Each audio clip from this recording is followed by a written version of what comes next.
Welcome back student.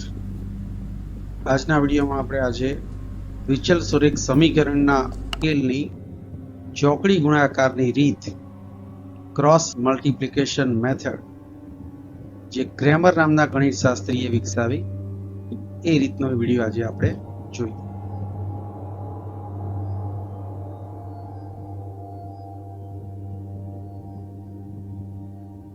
આપેલા સમીકરણ યુગ્મનો ઉકેલ શોધો. સમીકરણ યુગ્મ, અહીંયા આપણને બે સમીકરણ આપેલા છે. જુઓ, પહેલું સમીકરણ છે 4x + 3y = 25 અને બીજું સમીકરણ છે 3x + 4y = 24. હવે આ સમીકરણના ઉકેલ માટે આપણે ચોકડી ગુણાકારની રીતનો ઉપયોગ કરવો છે. તો સૌથી પહેલું કામ તો જે સમીકરણ આપ્યું છે એને પ્રમાણિત સ્વરૂપમાં ફેરવવું. પ્રમાણિત સ્વરૂપ એટલે શું? તો કે બરાબરની ડાબી બાજુ જે x વાળું પદ છે, y વાળું પદ છે, એની જોડે બરાબરની જમણી બાજુ જે અચળ પદ છે, એકની સંખ્યા, ટૂંકમાં બધા પદને ડાબી બાજુ લાવી દેવાના, જમણી બાજુ 0 હોવા જોઈએ. તો જો બંને સમીકરણમાં જે અચળ પદ છે જમણી બાજુ છે, એને સાઈડ ચેન્જ આપીને ડાબી બાજુ લઈએ તો આ થઈ ગયું એનું પ્રમાણિત સ્વરૂપ. તમે જોઈ શકો છો કે પહેલા સમીકરણમાં 25 જમણી બાજુ હતા અને ડાબી બાજુ લીધા એટલે -25 થઈ ગયા, અને બીજા સમીકરણમાં જે 24 જમણી બાજુ હતા એને ડાબી બાજુ લીધા તો એની પણ સાઈન બદલી.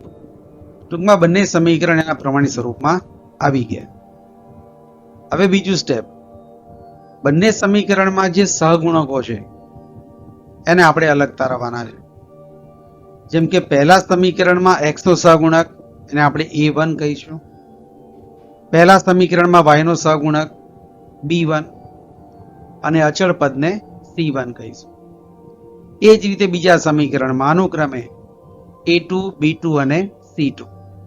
તો એ સહગુણકોને અલગ તારવીએ. તો જુઓ, પહેલા સમીકરણમાં a1 એટલે કે x નો સહગુણક 4, b1 y નો સહગુણક 3 અને અચળ પદ c1 -25. જો માઇનસ હોય તો ચિહ્ન ખાસ મૂકવું, પ્લસ હોય તો લખવાની જરૂર નથી. એ જ રીતે બીજા સમીકરણમાં વિચારો તો a2 = 3 જે x નો સહગુણક છે, b2 = 4 જે y નો સહગુણક છે, અને અચળ પદ -24. તો બંને સમીકરણમાંથી આ રીતે સહગુણકોને અલગ કરી દીધા. હવે સમીકરણમાં x ની કિંમત શોધવી છે. તેનું સૂત્ર આ પ્રમાણે યાદ રાખવું: x = b1c2 - b2c1 upon a1b2 - a2b1. હવે આ સૂત્રને જરા ધ્યાનથી જોશો તો ઉપરના સહગુણકોમાં ચોકડી ગુણાકાર જ કરેલો છે. તમે જુઓ, જે સહગુણકો લખ્યા છે એમાં b1 એની સામે આમ ક્રોસમાં ઉતરી જાઓ તો c2 આપેલા છે, એટલે b1 અને c2 નો ગુણાકાર છે.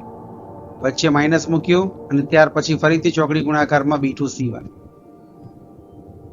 તો આ સમીકરણમાં આપણે સહગુણકોની કિંમતો મૂકી દઈએ.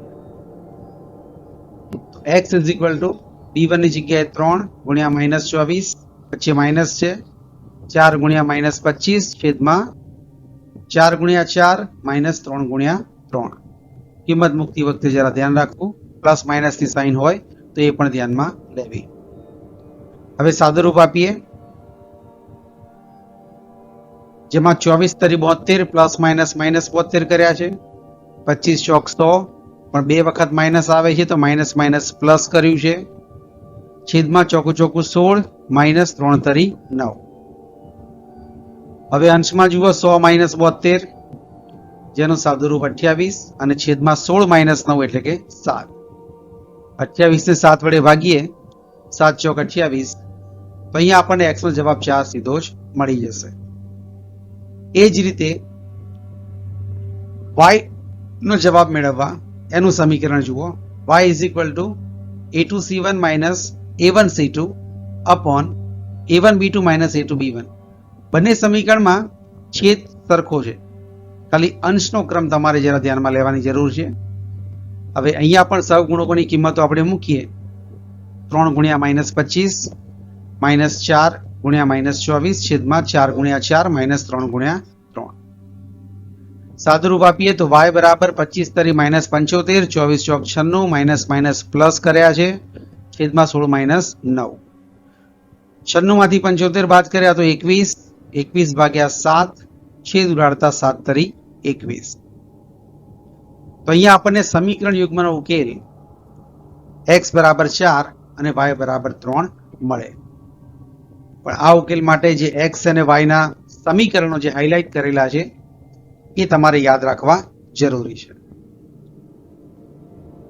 તો આ જ રીતના પ્રેક્ટિસ કરવા માટે કેટલાક ઉદાહરણ આ વિડીયોમાં સાથે મૂક્યા છે.